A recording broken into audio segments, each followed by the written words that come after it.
If you're wondering how to use your Starbucks gift card on the app, then I've got you covered.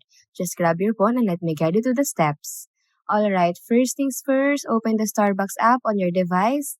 And once you're there, navigate to the Cards tab at the bottom of the screen. Just give it a tap as this is your access point for card-related actions. Then look for Add Card in the card section and just tap on it to move forward.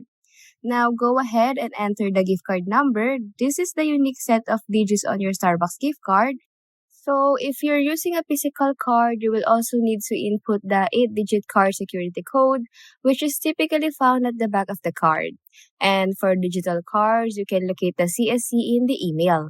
Alright, so after entering all the details, it's time to seal the deal. So what you need to do right now is just to simply tap on the Add Card button, and this action secures your gift card information within the Starbucks app, making it all set for your next coffee order.